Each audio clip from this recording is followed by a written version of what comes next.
Flight 427 to Cedar Falls. Emergency descent. Oxygen masks dangling like broken promises above terrified passengers. Row 17. Calloused hands with motor oil still embedded under chipped fingernails gripping armrests that had seen thousands of journeys. The man wearing a faded flannel shirt and work boots sat motionless while chaos erupted around him, his weathered face carved from stone, eyes distant as if he'd already survived worse storms than this. Up in business class, champagne glasses shattered against tray tables. Behind him, a child sobbed for her mother, yet he remained perfectly still, breathing steady, as if mechanical turbulence was nothing compared to the wreckage life had already thrown his way. Then, cutting through screams and prayers, a woman's voice from first class pierced the mayhem. "My God! Is that Mike Thompson?" The Boeing 737 touched down hard on Cedar Falls Regional Airport's single runway, engines screaming in reverse thrust as emergency vehicles raced alongside the aircraft. Mike Thompson unbuckled his seatbelt with the same methodical precision he used when dismantling transmissions at Murphy's Auto Repair. No wasted motion, no unnecessary drama. Around him, passengers hugged loved ones and wiped away tears of relief.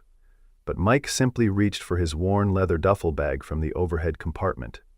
3 years of single fatherhood had taught him that survival was just another Tuesday. As passengers filed toward the exit, Mike caught glimpses of the woman who had called his name. Catherine Sterling moved through the crowd like she owned the air itself. Charcoal blazer pressed to perfection, platinum hair pulled back in a style that probably cost more than his monthly rent. She was everything Cedar Falls wasn't. Polished, expensive, untouchable. When their eyes met, for a brief second, something flickered across her face. Recognition mixed with disbelief, as if she'd spotted a ghost wearing work clothes. The terminal buzzed with the controlled chaos of emergency protocols and delayed flights.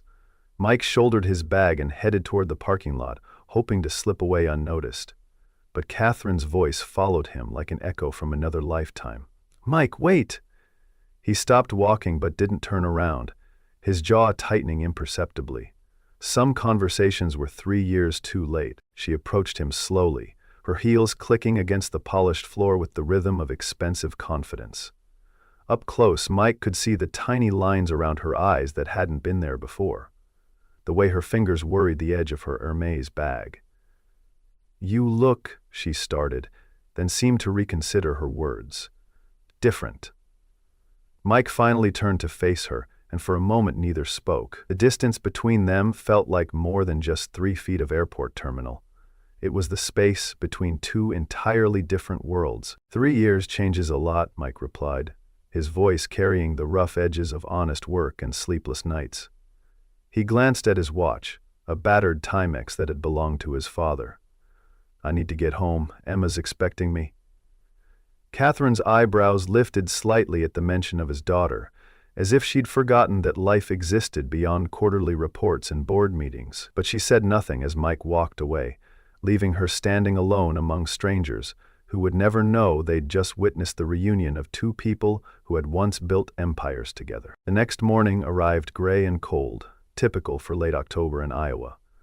Mike's alarm hadn't sounded yet when he heard the telltale sputter of an expensive engine refusing to cooperate with Midwest weather. Through his kitchen window, he watched a sleek black Mercedes coupe roll to a stop in front of Murphy's Auto Repair, white smoke drifting from under its hood like surrender. The driver stepped out, and Mike's coffee mug paused halfway to his lips. Catherine Sterling had found him again. Murphy's garage sat on the edge of downtown Cedar Falls like a monument to simpler times. Brick walls darkened by decades of honest smoke, hand-painted signs advertising services that big city folks had forgotten existed. Mike arrived 10 minutes early, as was his habit, and found Catherine standing beside her disabled vehicle with the particular expression of someone accustomed to problems that money could solve. This wasn't one of those problems. "Car trouble?" Mike asked, approaching with the easy confidence of a man in his element. Catherine turned, and for a moment her corporate composure slipped. She looked almost relieved to see him, though she quickly masked it with professional courtesy. "The engine just started smoking. I was hoping someone here might take a look." Mike nodded toward the service bay, gesturing for her to follow. No mention of yesterday's encounter, no acknowledgement of shared history, just the simple transaction of customer and mechanic. Under the hood, the problem revealed itself immediately. A blown radiator hose, probably stressed by the dramatic temperature change from Chicago's urban heat island to Iowa's autumn chill. Mike's hands moved with practiced efficiency, diagnosing and explaining the issue while Catherine watched with curious intensity. She seemed fascinated by the way he worked, methodical, confident, completely absorbed in the task at hand. This was a side of Mike Thompson she'd never seen in boardrooms and strategy sessions. "It'll take about an hour," Mike said, wiping his hands on a red shop rag. "There's a diner across the street if you want to wait somewhere more comfortable."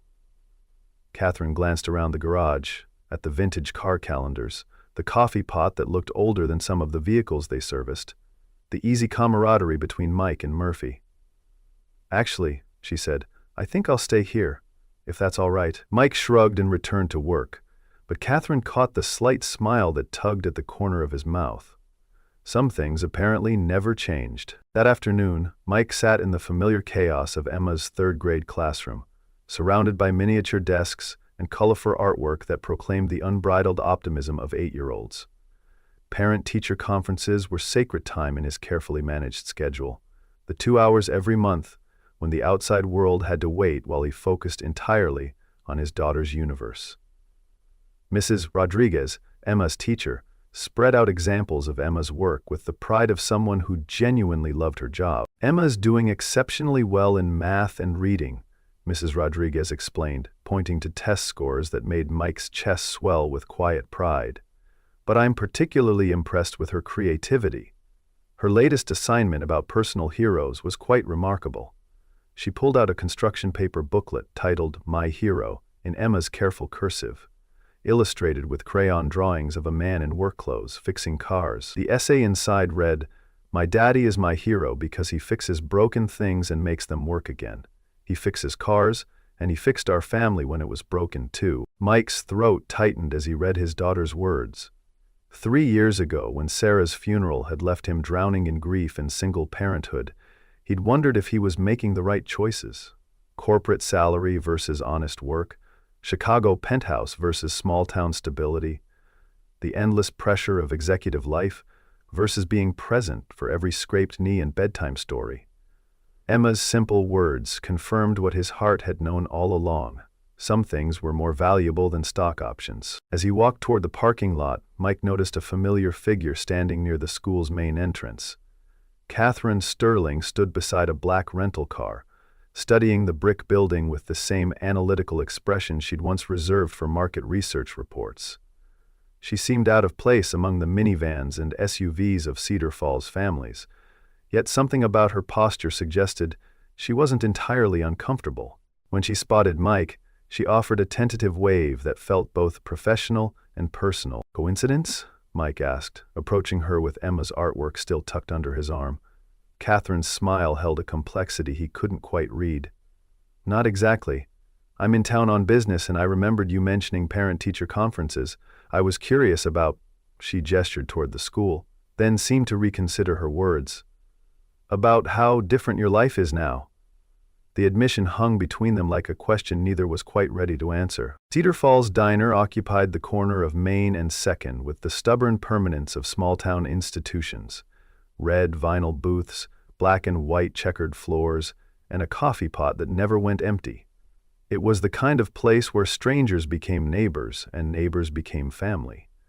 Mike found himself sitting across from Catherine in a back booth, 2 cups of coffee growing cold between them while conversations swirled around topics they'd both been avoiding. "You look happy," Catherine said finally, her fingers tracing patterns on the Formica tabletop.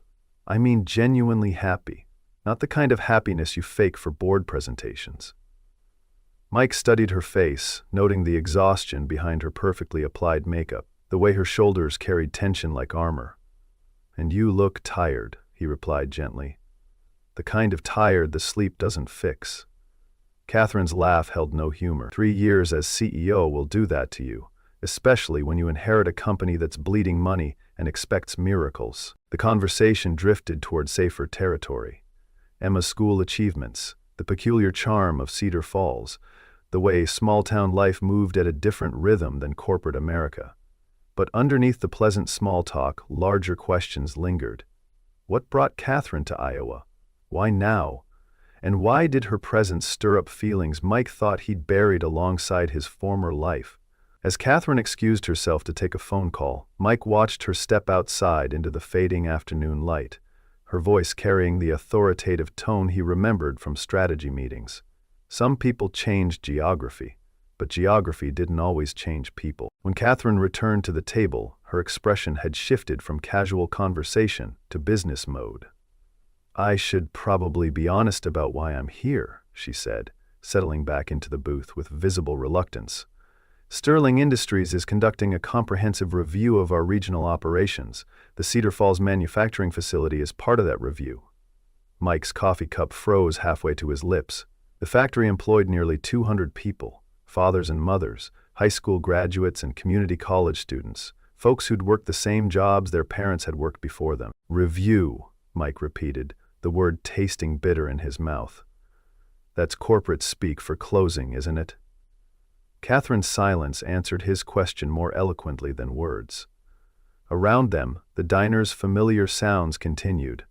Silverware clinking against plates, quiet conversations, the hiss of the grill, but Mike felt as though the temperature had dropped 10 degrees.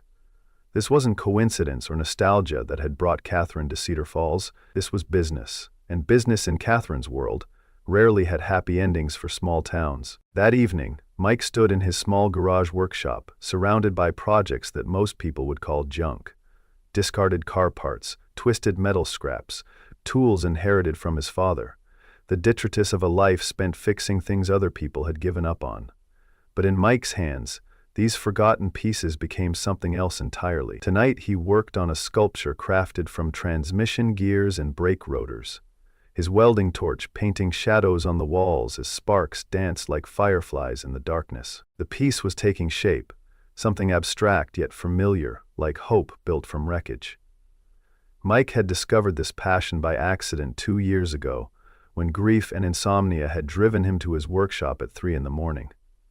What started as mindless tinkering had evolved into something approaching art, though he'd never used that word aloud.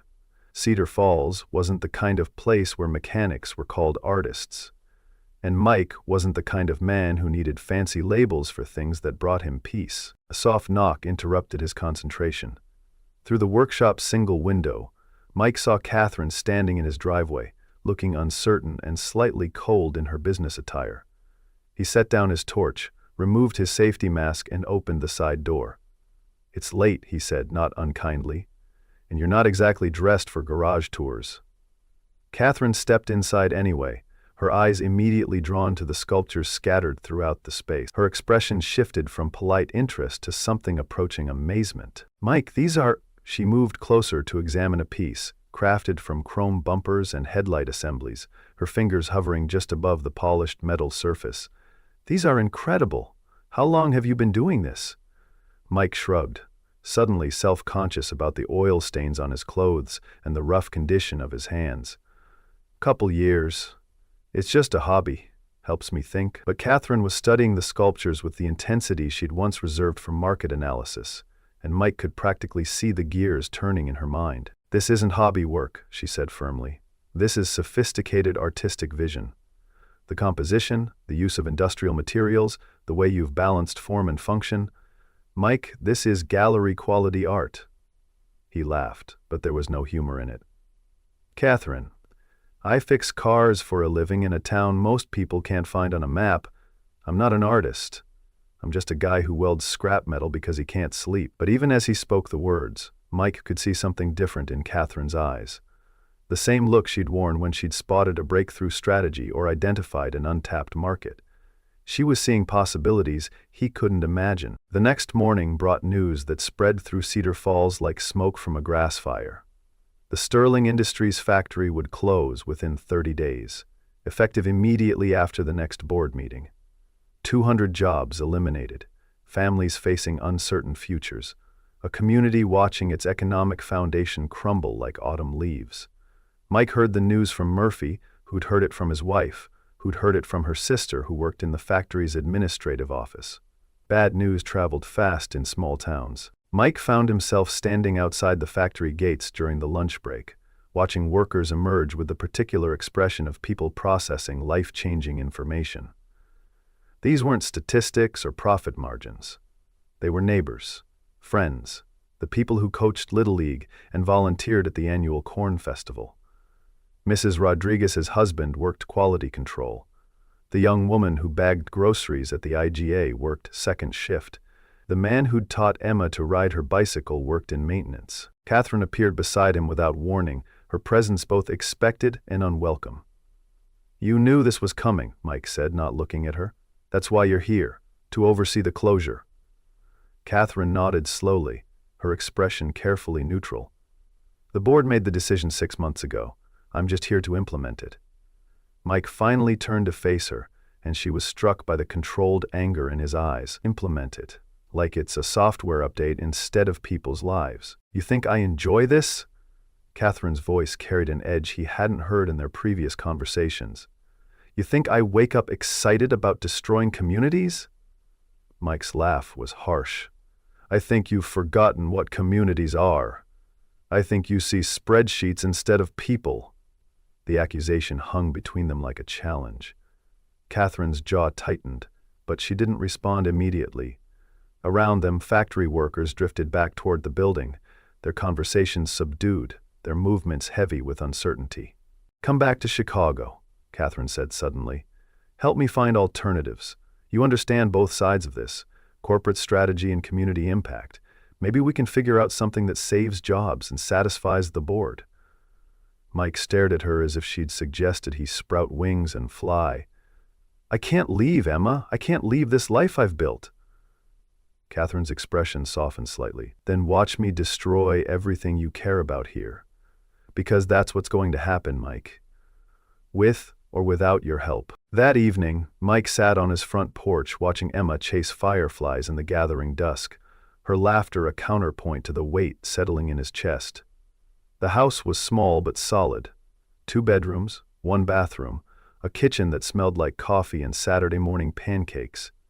It wasn't much by Chicago standards, but it was theirs.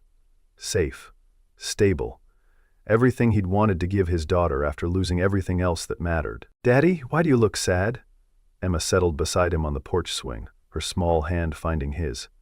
Mike pulled her closer, breathing in the scent of childhood, playground dirt and strawberry shampoo, and the particular sweetness of 8-year-old optimism.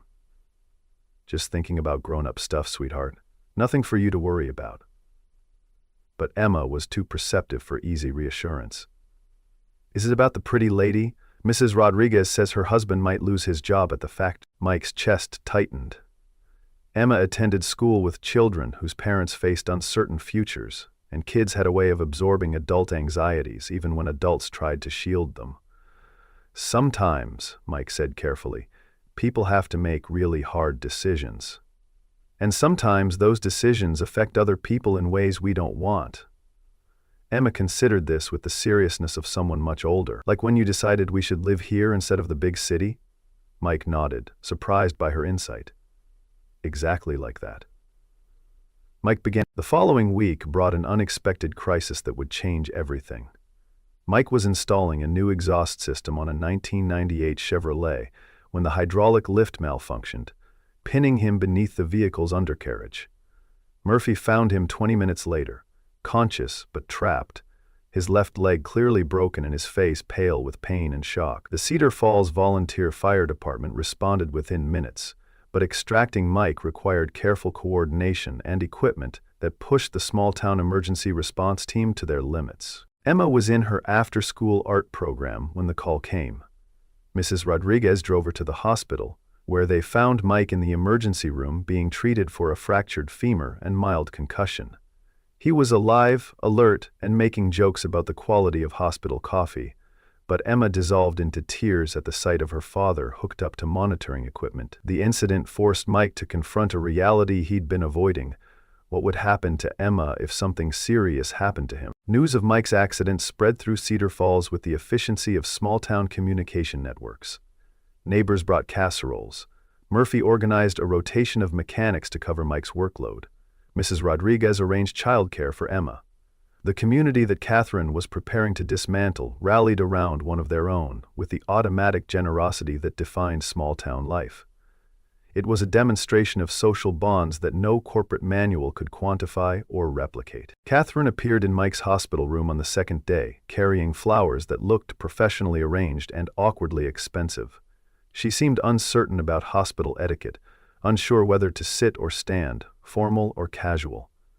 "I heard about the accident," she said simply. "I wanted to make sure you were okay." Mike gestured toward the bed, the cast, the IV line. Define okay, but his tone held less anger than their previous encounters, as if physical pain had temporarily displaced emotional barriers. "Emma's been asking about you," Mike said after Catherine had settled into the visitor's chair. "She calls you the pretty lady and wonders why you always look sad when you talk to me." Catherine's composure wavered slightly. "I'm not sad. She searched for the right word. "I'm conflicted. This place, these people, it's not what I expected." Mike studied her face, noting the way her fingers worried the edge of her purse, the tension in her shoulders. "What did you expect?" "Numbers," Catherine admitted. "Statistics. A failing facility in a declining market that needed to be closed for the greater good of the company." She gestured toward the window, where the view encompassed Main Street's modest storefronts and the tree-lined neighborhoods beyond. "I didn't expect it to feel like home. I didn't expect people to care about each other the way they do here. I didn't expect to remember why I loved working with you in the first place." The confession hung between them like a bridge neither had expected to build. Mike shifted in his hospital bed, wincing as his injured leg protested the movement. "What happened to us, Kate? We used to be friends before we were colleagues. We used to care about the same things." Catherine's smile was tinged with sadness. "Success happened. Pressure happened. I became someone who could make hard decisions without flinching, and you remained someone who remembered that hard decisions affect real people." "I resigned as CEO yesterday," Catherine said quietly, the words falling like stones into still water. Mike's eyes widened, though he remained silent. "I called an emergency board meeting and told them I couldn't oversee the factory closure. I submitted my resignation effective immediately." Mike struggled to process this information. Catherine Sterling had spent 15 years climbing the corporate ladder, had sacrificed personal relationships for professional advancement, had built her entire identity around business success. "Why?" "Because I remembered something I'd forgotten," Catherine replied. "I remembered that some things are more important than quarterly profits. I remembered that communities matter. I remembered that you were right 3 years ago when you chose Emma over everything else." She reached into her purse and withdrew a folder thick with documents. "I've been working on an alternative proposal for the factory. A way to restructure operations, bring in new equipment, create a specialized manufacturing hub that could actually turn a profit." Mike leaned forward despite the protest from his injured leg. "The board will never approve it. They want quick solutions and guaranteed returns."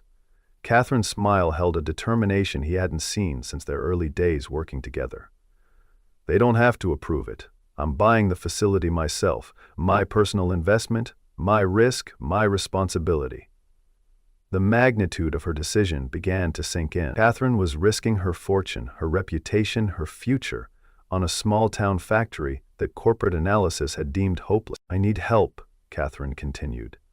"Someone who understands both business strategy and community dynamics. Someone who can bridge the gap between corporate efficiency and human values." Mike understood the offer implicit in her words, but he also understood the impossibility of accepting it. "I can't leave Cedar Falls. Emma's life is here. My life is here." Catherine nodded, as if she had expected this response. "I'm not asking you to leave.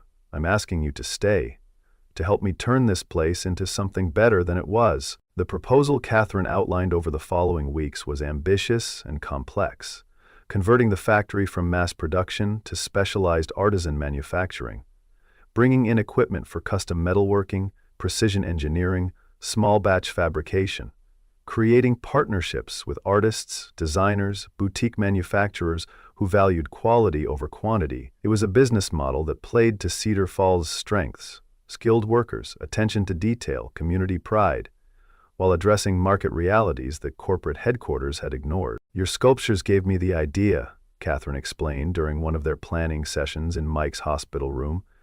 "The way you transform discarded materials into something beautiful and functional. That's exactly what we need to do with the factory. Take something the corporate world considers worthless and turn it into something valuable." She'd brought photographs of Mike's work, along with market research on the growing demand for custom metalwork, architectural elements, artistic installations. The plan required significant investment: new equipment, worker retraining, marketing to entirely different customer bases. Catherine was prepared to fund the initial conversion with her personal savings and severance package, but long-term success would depend on community buy-in and worker commitment. It was a gamble that could fail spectacularly, leaving Catherine financially ruined and the community no better off than before. Mike found himself caught between skepticism and hope. The proposal addressed real problems with innovative solutions, but it also required trust from people who'd been betrayed by corporate promises before. Factory workers, who'd been told their jobs were being eliminated, might not embrace a rescue plan from the same company that had threatened their livelihoods. Catherine needed someone they trusted to vouch for her credibility and commitment. "Why should they believe you?" Mike asked during one of their conversations. "Why should they trust someone who came here to close the factory?" Catherine's answer was simple and direct: "Because you'll be there with me. Because they trust you and you'll make sure I keep my promises." The weight of community responsibility settled on Mike's shoulders like a familiar burden. These were his neighbors, his friends, Emma's teachers and classmates' parents. Their futures were in his hands. The town meeting took place on a cold November evening in the Cedar Falls Community Center, a building that had hosted everything from high school graduations to funeral receptions over its 50-year history. Nearly the entire town showed up: factory workers and their families, local business owners, retirees who'd worked the facility back when it produced farm equipment.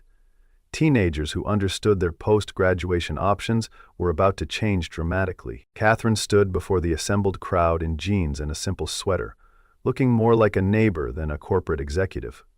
Mike sat in the front row, his casted leg propped on a folding chair, Emma beside him, drawing pictures of the adults talking seriously about grown-up things. The room buzzed with the nervous energy of people whose lives hung in the balance, of financial projections and business plans they couldn't fully understand. "6 months ago," Catherine began, "I came here to close this factory. I had spreadsheets that proved it was unprofitable, market analysis that showed it was unsustainable, board directives that made closure inevitable." Murmurs rippled through the audience, some angry, some resigned, all paying close attention. "But I didn't have something that spreadsheets can't measure. I didn't have understanding of what this place means to all of you." Catherine outlined her proposal with the clarity and confidence that had made her a successful executive, but also with a warmth and sincerity that surprised even Mike. She acknowledged the risks, admitted the uncertainties, and promised only that she would invest everything she had in making the plan work. No guarantees, no corporate doublespeak, just honest commitment to an uncertain future that they would build together. The questions came rapidly and skeptically. How could they trust someone from Sterling Industries? What happened if the new business model failed? Who would really be in charge of daily operations? Catherine answered each question directly, and when she didn't know something, she admitted it. Mike found himself impressed by her honesty and moved by her obvious commitment to making amends for corporate decisions she'd inherited rather than created. When the formal presentation ended, Mike struggled to his feet with the help of his crutches. The room fell silent as he made his way to the front, Emma following close behind. 3 years ago, Mike said, his voice carrying easily through the community center, "I left a corporate job in Chicago because I decided some things mattered more than money. Family mattered more. Community mattered more. Being present for the people you love mattered more. I know Catherine Sterling," Mike continued. "I worked with her for 7 years. I've seen her make hard decisions and live with the consequences. I've also seen her admit when she was wrong and work to make things right." He gestured toward Catherine, who stood listening with visible emotion. "She's not perfect. This plan isn't guaranteed, but she's here, risking everything she has, because she believes this community is worth saving." The vote was closer than Catherine had hoped, but decisive enough to move forward. 63% of the factory workers agreed to participate in the retraining program. Local investors pledged additional funding. The city council approved tax incentives for the manufacturing conversion. It wasn't unanimous support, but it was enough to begin the transformation that would either revitalize Cedar Falls or serve as an expensive lesson in the limits of good intentions. Over the following months, the factory underwent a metamorphosis that mirrored the changes in Catherine herself. Obsolete assembly lines were replaced with precision equipment. Workers attended training sessions on custom fabrication, artistic metalworking, quality control for small batch production. Catherine rented a small apartment above the downtown bakery, trading her Chicago penthouse for a place where she could walk to work and know her neighbors' names. Mike's role evolved from skeptical advisor to operational partner. His artistic vision and community connections proved invaluable in bridging the gap between Catherine's business acumen and the workers' practical expertise. Together, they developed product lines that showcased both technical skill and creative innovation.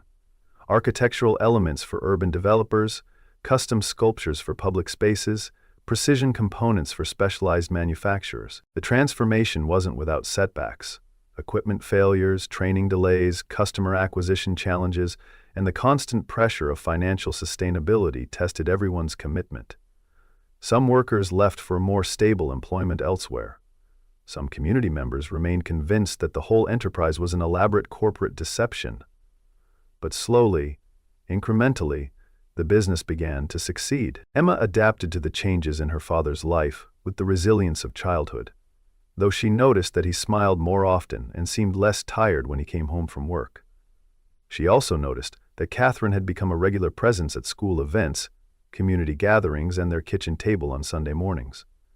The relationship between her father and Catherine remained undefined, not quite friends, not quite business partners, something more complex than either label could capture. 6 months after the factory reopening, Mike stood in the facility's main production area, watching Catherine explain a custom fabrication process to a group of visiting architects. She moved through the workspace with easy familiarity, her expensive suits replaced by practical clothing, her corporate polish tempered by genuine engagement with the work and workers around her. She had found something in Cedar Falls that Chicago had never offered, a sense of purpose that transcended profit margins. "She's happy here," Emma observed, joining Mike near the observation window. "Happier than when she first came." Mike nodded, surprised by his daughter's perceptive assessment. Catherine was happy, in a way that seemed both foreign and natural to someone who'd spent 15 years climbing corporate ladders. She had discovered that success could be measured in community stability, worker satisfaction, and the pride that came from creating something beautiful and lasting. The sculpture that had started this transformation, Mike's piece, crafted from airplane parts collected after the emergency landing, now stood in the factory's main lobby. A plaque beside it read simply, "From crisis to community." It served as a reminder that sometimes the most beautiful things emerged from the most broken places, that hope could be welded together from the wreckage of failed plans and shattered expectations. That evening, Mike found Catherine in her small apartment, hunched over financial projections and market research that never quite captured the full story of what they were building together. "You know," Mike said, settling into the chair across from her cluttered table, 3 years ago I thought I was running away from everything I'd built with you. Turns out, I was just taking a different path toward the same destination." Catherine looked up from her paperwork, her expression soft with the kind of exhaustion that came from meaningful work rather than corporate pressure. "I used to think success meant conquering markets and maximizing shareholder value," she replied. "Now I think it means knowing that what you're building will still matter after you're gone." She gestured toward the window, where the lights of Cedar Falls twinkled like stars in the Iowa darkness. "This place taught me the difference between profit and prosperity, between growth and progress." The conversation drifted toward shared memories and future plans. the comfortable rhythm of people who'd learned to trust each other again. No romantic declarations, no dramatic revelations, just the quiet satisfaction of work worth doing and community worth preserving. Outside, Cedar Falls settled into another peaceful evening, secure in the knowledge that tomorrow would bring challenges but also opportunities, problems but also solutions, the endless cycle of small-town life that continued, regardless of corporate strategies or economic pressures. A year later, the Cedar Falls Artisan Manufacturing Cooperative employed 230 people, 30 more than the original factory had supported in its final months. Orders came from across the Midwest, then from national customers who valued quality over quantity, craftsmanship over mass production. The business model that corporate headquarters had deemed impossible was thriving, proving that sometimes the best solutions emerged from the most unlikely partnerships. Mike stood in his workshop on a Saturday morning, Emma beside him learning to operate a small welding torch under careful supervision. Catherine had joined them, her expensive manicure replaced by work gloves and safety gear. Together, they were creating a sculpture for the town square, a memorial to resilience, crafted from materials that represented Cedar Falls' industrial heritage and artistic future. The sculpture was taking shape slowly, built from pieces contributed by community members who wanted to be part of something larger than themselves. Farm equipment from the original factory, car parts from Murphy's garage, architectural elements from downtown renovations, metal flowers created by local children in the after-school program Catherine had helped establish. It was becoming a physical representation of everything they'd built together. Beautiful, functional, permanent. "You know what I've learned?" Emma said, her voice muffled by her safety mask but clear in its conviction.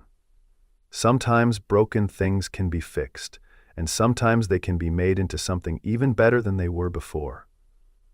Mike and Catherine exchanged glances over her head, both understanding that Emma was talking about more than just metal sculptures and factory equipment. As the morning sun climbed higher over Cedar Falls, casting long shadows across Main Street and illuminating the hills beyond, the three figures in the workshop continued their work. No grand speeches about transformation or redemption, no dramatic declarations about love conquering corporate greed, just the steady rhythm of creation, the satisfaction of meaningful work, and the quiet knowledge that some stories don't end so much as evolve into new beginnings. The sculpture would be completed by spring, unveiled during the annual Corn Festival that celebrated both Cedar Falls' agricultural heritage and its manufacturing future. It would stand as a reminder that communities like art could be built from broken pieces and discarded dreams, that hope was always possible for those willing to weld it together one careful joint at a time. And in the growing light of another Iowa morning, that seemed like enough, more than enough, for any story worth telling.